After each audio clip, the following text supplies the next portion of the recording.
Bisection method শুরু করার আগে আমি বলবো যে যখনই কোনো ম্যাথমেটিক্যাল মেথড বা ম্যাথমেটিক্সের কোনো টপিক পড়ার আগে আমাদের তিনটে জিনিস অবশ্যই মাথায় রাখা দরকার। তা হলো এক, মেথডটি কি করে, মেথডের কি সুবিধা রয়েছে বা কেন আমরা মেথডটা ইউজ করব, আর মেথডের কি অসুবিধা রয়েছে বা মেথডটা কোথায় ফেল করে। তো এই তিনটে জিনিস অবশ্যই মাথায় রাখতে হবে। এবং আমি যে জিনিসগুলি যখন আমি কাউকে বোঝানোর চেষ্টা করি, এই তিনটে জিনিসের মধ্য দিয়ে বোঝানোর চেষ্টা করি কোনো একটা মেথড। সো বাইসেকশন মেথড হলো আসলে একটি নিউমেরিক্যাল মেথড যেটা কোনো একটা অ্যালজেব্রিক বা ট্রান্সেন্ডেন্টাল ইকুয়েশনের সলিউশন বের করতে কাজে লাগে। এছাড়াও আরও অনেক মেথড রয়েছে, যেমন Newton Raphson method, regular falsi method, fixed point iteration method, secant method, আমি ওগুলো বলবো। তো সর্বপ্রথম বাইসেকশন মেথডই বলা যাক। So bisection method is a iterative process that finds the root of an algebraic or transcendental equation based on the concept of intermediate value theorem. অর্থাৎ bisection method হচ্ছে একটা ইটারেটিভ মেথড যে কিনা অ্যালজেব্রিক আর transcendental ইকুয়েশনের root বের করে intermediate value property বা থিওরেমটাকে কাজে লাগিয়ে। সো আমি বাইসেকশন মেথড বলার আগে ইটারেটিভ প্রসেস কি সেটা একটু বলবো, কারণ most of the numerical methods are iterative method. So what is a iterative method? You must understand first. So suppose P be a problem and S be the solution of that problem. So what iterative process do is it actually construct a sequence of approximated values S0, S1, S2 of S.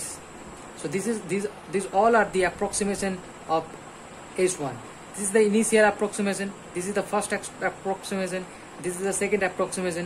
In this way, this constructs a sequence of one approximated values of S. Now if this sequence is convergent, then it will converges to the actual solution S. So this is the basic concept behind the iterative process.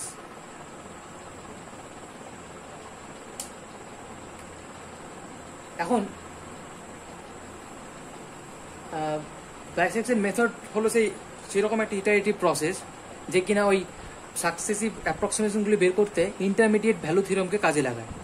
এখন যারা algebraic এবং transcendental equation সম্পর্কে অবগত নাও, তাদের জন্য আমি বলতে চাই যে একটা equation f(x = 0) algebraic or transcendental হবে depending on the function f(x) টা algebraic or transcendental. So f(x) টা algebraic transcendental কি করে বলবো, যে f(x) টা যদি পিওরলি পলিনোমিয়াল হয়, অর্থাৎ x³ + x² + x + 1 = 0, this is an algebraic equation. আর যদি তাতে কোনো রকম এক্সপোনেনশিয়াল বা sin x বা cos x বা log x টার্ম থাকে, যেমন e⁻x + log x + x - 2, এটা হলো একটা ট্রান্সেন্ডেন্টাল ইকুয়েশন। এই হলো আমাদের ইকুয়েশন, অর্থাৎ অ্যালজেব্রিক ইকুয়েশন এবং ট্রান্সেন্ডেন্টাল ইকুয়েশনের ডেফিনেশন। এবং আমি এখন বলতে চাইবো যে রুট কি। রুট হলো একটি ইকুয়েশনের রুট, আলফাকে একটি ইকুয়েশনের রুট বলা হবে। Alpha be the root of f(x) = 0 যদি f আলফা 0 হয়। আমরা গ্রাফিক্যালি এটাও বলতে পারি যে যেখানে ফাংশনটা x অ্যাক্সিসকে মিট করে, অর্থাৎ যেখানে ফাংশনটা x অ্যাক্সিসকে ইন্টারসেক্ট করে। আমরা জানি এটা যদি a পয়েন্ট হয় তাহলে এই পয়েন্টটা হবে a, দিয়ে f হবে। তো সেই হিসেবে এখানে এই পয়েন্টটা একটা স্ট্রেট লাইনের উপর লাই করছে, অর্থাৎ তার কোঅর্ডিনেট হবে, যদি এটা আলফা হয় আলফা, দিয়ে 0, আবার এটা ফাংশনের উপরে লাই করছে, তো আমি বলতে পারি সেটা হচ্ছে f আলফা, দিয়ে আলফা, দিয়ে f alpha. So y coordinate তো 0, so f alpha = 0। সেখান থেকে আমি বলতে পারি যে alpha is a root of the equation f of x. So where the function meets the x-axis or the intersect at the x-axis, that point will be the root of that function. So এখন আমরা bisection method বুঝতে পারি। Bisection method হলো একটা iterative method যেটা কিনা algebraic বা transcendental ইকুয়েশনের রুট ফাইন্ড করে based on the concept of intermediate value theorem. এখন ইন্টারমিডিয়েট ভ্যালু থিওরামটা কি? Intermediate value theorem intermediate value theorem এর স্টেটমেন্ট খুবই সোজা এবং থিওরামটাও সোজা। ইন্টারমিডিয়েট ভ্যালু থিওরাম বলে কি, যদি এফ আর থেকে আর ইজ এ কন্টিনিউয়াস ফাংশন, অর্থাৎ real valued continuous function, if there exists দুটো real value such that fa into fb less than 0, then there must exist a alpha belongs to ab such that f alpha 0. If you draw the graph, or if you can want to understand it graphically, then the function should be like this, because if it is a and it is b, so this condition tells that so one f of a must be positive and other one must be negative. So I can consider f a positive without any loss of generality and consider f of b is negative. So if the function satisfies this condition, the function must intersect at x-axis. That is, ওই ফাংশনের একটা root অবশ্যই থাকবে, at least একটা root, কারণ ফাংশনটা এরকমও হতে পারে। So in that case F B F A also satisfy the condition, but in that case there are 3 roots. এখন কি করে এই থিওরামটি বাইসেকশন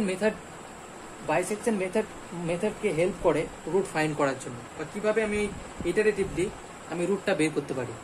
সো বাইসেকশন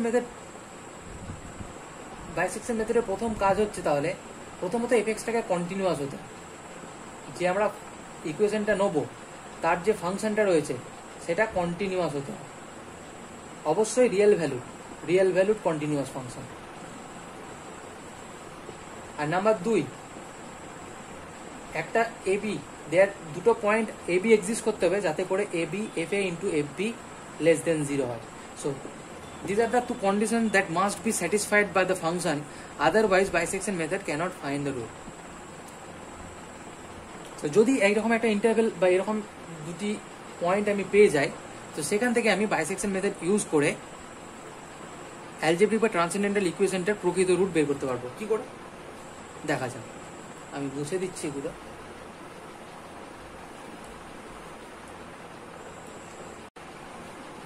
ধরা যাক আমাদের কাছে ইকুয়েশনটি হলো f of x equal to 0, এবং আমরা যে দুটি পয়েন্ট পেয়েছি সেই পয়েন্ট দুটি হলো a এবং b। সো আমি প্রথমেই বলেছি যে এটা একটা ইটারেটিভ মেথড। তাহলে এর কাজ হচ্ছে যে একটি সিকোয়েন্স তৈরি করবে, আলফা 0 আলফা 1 এরকম একটি সিকোয়েন্স তৈরি করবে of approximation of the root, ওই রুটের অ্যাপ্রক্সিমেটেড একটা সিকোয়েন্স তৈরি করবে। এবং কি করে সেই অ্যাপ্রক্সিমেশনগুলো বের করবে? ইন্টারমিডিয়েট ভ্যালু ইউজ করে। তো ধরা যাক সেই ফার্স্ট অ্যাপ্রক্সিমেশন আলফা 1টি হলো সেই এই ইন্টারভেলটিকে ইন্টারসেক্ট করব, বাইসেক্ট করব, যাতে করে আমি প্রথম অ্যাপ্রক্সিমেশনটা পাই a প্লাস বি বাই 2 আকারে, অর্থাৎ এটি হবে প্রথম রুট। আমরা ধরে নেব এটাই হলো সেই প্রথম রুট, এবং আমরা এরকমভাবেই অ্যাপ্রক্সিমেট করতে থাকবো আরও ভালো রুট পাওয়ার জন্য। এখন যদি এটা রুট হয় তাহলে F of alpha 1 equal to 0 হবে। যদি F of alpha 1 equal to 0 হয়, আলফা 1 ইজ এ রুট, আমরা পেয়ে গেলাম।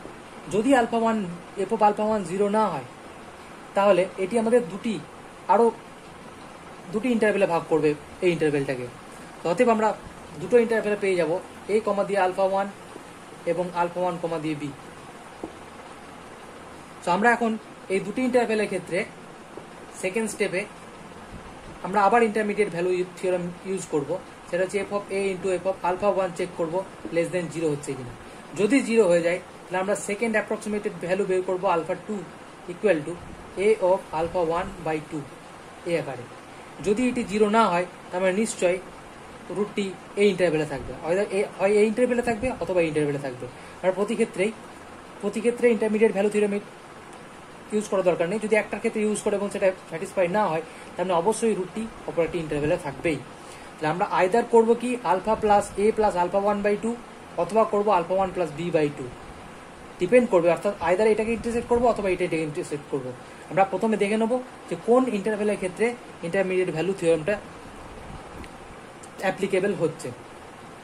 সো এভাবে আমরা যদি করতে থাকি আস্তে আস্তে ইন্টারভ্যালগুলো ছোট হতে থাকবে এবং আমরা বাইসেক্ট করতে করতে আলটিমেটলি একটাই সিকোয়েন্স পাবো, অ্যাপ্রক্সিমেটেড ভ্যালু।